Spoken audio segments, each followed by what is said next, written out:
ये यूपीआई समझे कि पीपीआई समझे, है क्या ये पीपीआई? मैंने कहा आओ भाई साहब अब आपको पीपीआई भी बता देते हैं कि ये पीपीआई क्या है। आओ साहब। मेरे प्यारे साथियों, क्या आपने कभी पेटीएम का वॉलेट यूज किया है? वॉलेट बोले पहले तो हम वॉलेट ही यूज करते थे, और स्टूडेंट लाइफ में जब हमारे पास बैंक अकाउंट ऑपरेट करने का सिस्टम नहीं था तो हम वॉलेट में ही पैसा रखते थे। आप ही के लिए है ये खबर।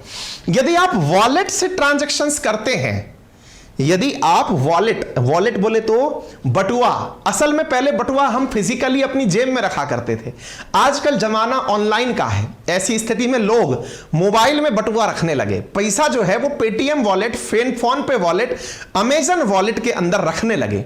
जब वॉलेट में पैसा रखने लगे तो सरकार को लगा बैंक क्या बुरी है क्या जो आप वॉलेट में पैसा रखते हैं। अच्छा, ये बात हमें भी बड़ी कई बार अचंभित करती है। आप में से कई लोग 0.1% लोग, ठीक है, 0.1% लोग, ये खुद एनपीसीआई बोलता है कि वो लोग ही हैं जो पीपीआई यूज करते हैं, बाकी लोग अब समझदार हो चुके हैं।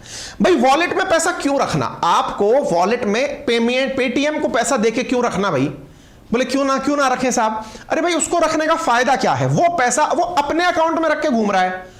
आपको जब सरकार ने सुविधा दे रखी है कि आप अपने अकाउंट से ट्रांजैक्शन पेटीएम के थ्रू कर सकते हैं, तो पेटीएम के वॉलेट में पैसा डालने की क्या जरूरत है? तो बोले सही क्या रहेगा? अरे भाई आप अपने अकाउंट में पैसा रखिए, उसे यूपीआई से कनेक्ट करिए, दूसरे के अकाउंट में पैसा ट्रांसफर करिए, अकाउंट से अकाउंट पैसा ट्रांसफर करिए ना, वॉलेट में क्यों रखना? अब कुछ समझ में आ रहा है आप सबके?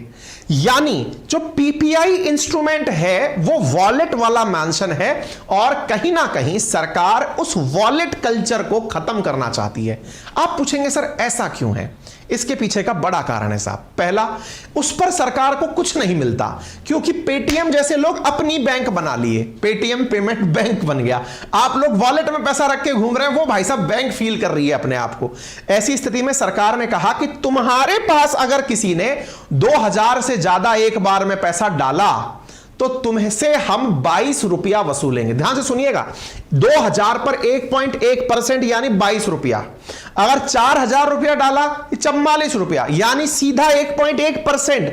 3000 डाला 33 रुपया, यानी तुमसे हम सीधा 1.1% पैसा वसूलेंगे। कस्टमर से हम कुछ नहीं लेंगे।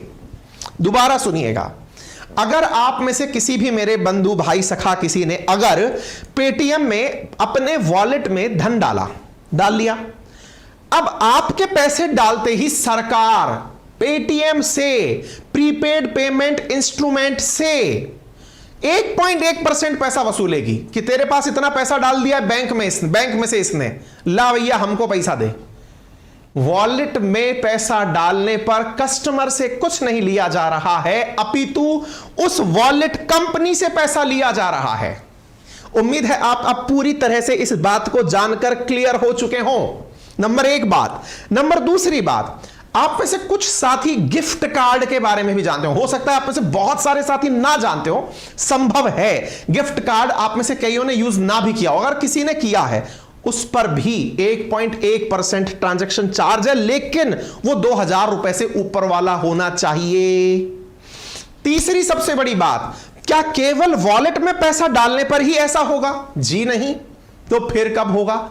मान लीजिए आपने अपने वॉलेट में 2000 रुपए से ऊपर का धन डाला हुआ है, आप अपने वॉलेट से दूसरे वाले के वॉलेट में, दूसरा वाला बोले तो पेटीएम वॉलेट से आप किसी मर्चेंट को, मर्चेंट बोले तो आप किसी दुकान वाले के पास गए, 4000 की जीन्स खरीदे, अपने वॉलेट में जो पेमेंट था उससे आपने मर्चेंट को 4000 रुपए का पेमेंट कर दिया, वॉलेट से, अकाउंट से नहीं। उम्मीद है वॉलेट और अकाउंट की क्लैरिटी होगी आज के युग में मेरे सभी साथियों को।